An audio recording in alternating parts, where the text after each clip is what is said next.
Squadbusters ešte nie je ani globálne dostupná, ale už nám bola leaknutá alebo skôr ukázaná nová postava, ktorá nás bude čakať v hre. A my si v dnešnom videu ukážeme, o akú postavu ide, jej abilitky a ešte jednu ďalšiu vec, ktorá nás čaká. Pred pár dňami Squadbusters postli na svoje sociálne siete takú animáciu, kde môžeme vidieť viacero postav ako spoločne zápasia, a predtým ako sa na všetko vrhneme, poďme si ju pozrieť, pretože aj v nej sa skrýva táto nová postava. Celkovo je to naozaj úžasná animácia, vidíme ako tu tie postavy prechádzajú tými rôznymi svetmi, teraz to bol napríklad ten Royal svet a teraz sa presúvame do Boombeat svetu.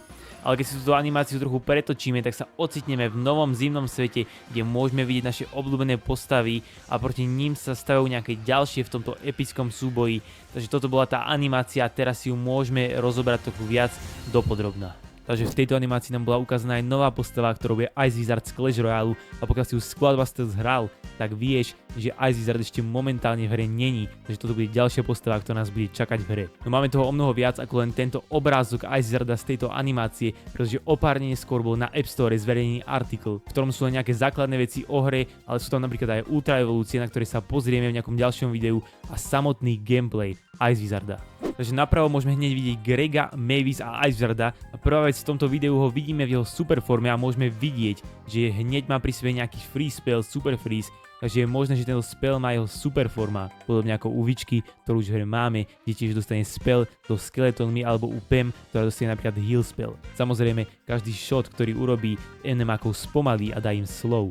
Na začiatku tohto videa sme ešte videli, že Ice Wizard bude mať rare raritu a je zaradený do attacker klasy, podobne ako napríklad Cold alebo Bow, ktorých už máme v hre. A máme tu k nemu aj popis, v ktorom je napísané, že obyčajný free spell sa stane free spellom v tejto jeho forme.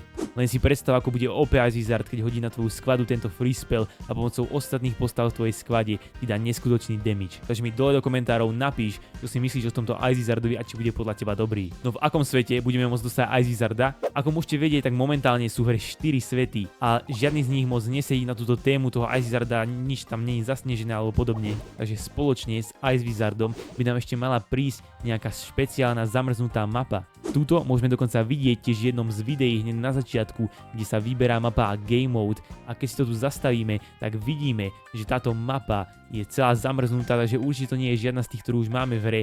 A keď si ju trochu rozoberieme, máme tu ľadové mosty, máme tu ešte aj nejakú lampu a stroskotanú loď, takže podľa mňa to určite bude tá mapa, ktorú sme si už ukázali na začiatku videa s gameplayom samotného Ice Wizarda. No a myslím si, že táto mapa bude unlocknutá od nejakého levelu 100, pretože teraz je posledný svet, myslím, že od levelu 60, a potom je samotná Squad League na leveli 90, že by to tam tak celkom pasovalo. No možno, že to bude úplne celé zmenené, no necháme sa prekvapiť už 29. maja o 2 týždne na samotný release. Takže toto je ďalšia vec, ktorá nás čaká v novom update, ktorý s najväčšou pravdepodobnosťou príde už s global releaseom, takže sa máme na čo tešiť. No a pokiaľ nechceš prísť o ďalšie novinky a tipy zo sveta Squadbusters, nezabudni na odber.